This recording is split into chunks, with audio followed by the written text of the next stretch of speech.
তো এর আগের একটা ভিডিওতে আপনাদের আমি দেখাইছিলাম এই যে আমাদের গেজ ম্যানিফোল্ড অর্থাৎ প্রেসার গেজগুলো কিভাবে কাজ করে। এটা আপনার এখান থেকে খুলে দেখাইছিলাম, এর ভিতরের মেকানিজমটাও দেখাই দিচ্ছিলাম। হ্যাঁ, তো তারপর বলছিলাম যে এই যে এইখানে হ্যাঁ মিটারটা যে লকিং সিস্টেমটা কিভাবে কাজ করে এটা আমি চিত্রের মাধ্যমে বুঝাই দিতে চাইছিলাম। তো এখানে তো দেখায় দেওয়া সম্ভব না, তাই না?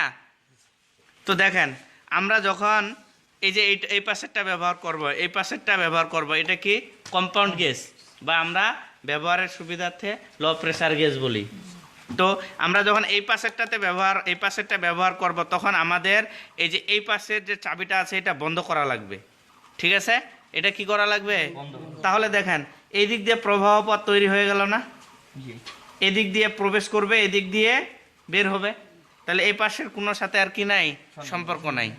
এখন যখন আমরা এই পাশেরটা ইউজ করব অর্থাৎ হাই প্রেসার গ্যাসটা ইউজ করব অর্থাৎ এই মিটারটা ইউজ করব, তখন আমরা এই পাশের ভালভটা টাইট দিয়ে বন্ধ করব। এই ভালভটা কি করব?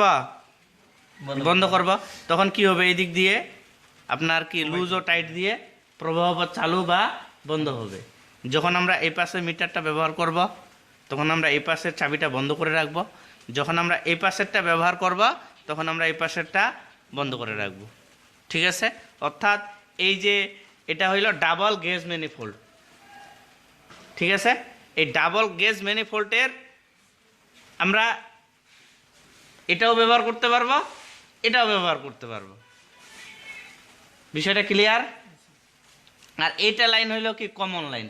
এই 2 মিটারের এই মধ্যে লাইনটা হইল কমন লাইন। এই যে যদি আমি সিঙ্গেলটার কথা বলি তাহলে কি হয়, যে এটা সিস্টেমের সাথে যায়, এটা সিস্টেমের সাথে যায়, এই যে এটা সিস্টেমের সাথে যায়। হ্যাঁ, এই দিক দিয়ে প্রেসার প্রবেশ করে, এই যে এই দিক দিয়ে প্রেসার প্রবেশ করে বা এই দিক দিয়ে প্রেসারটা কি হয়, বের হয়। আর যখন ডাবল হবে জিনিসটা কিন্তু কি সেম, এই লাইনটা কি হবে, কমন হবে। এই যে মধ্যেরটা কি হবে, কমন হবে। এই পাশেরটা ব্যবহার করলে এই পাশেরটা বন্ধ করে দিবা, অবশ্যই বন্ধ করব। যদি আমরা এই পাশেরটা ব্যবহার করি তাহলে এই পাশেরটা অবশ্যই বন্ধ করব। এই হইল প্রেসার গ্যাস ম্যানিফোল্ডের বিষয়। আর পরবর্তীতে আমি আরও এই মেকানিজমটা প্রেসার দিয়ে দেখাইছি কিভাবে আপনার এই যে ভিতরে যে মেকানিজমটা আছে এটা কাজ করে।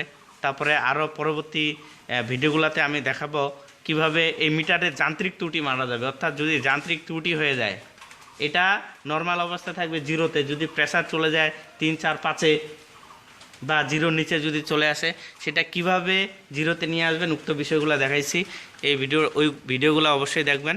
তো এই পর্যন্তই।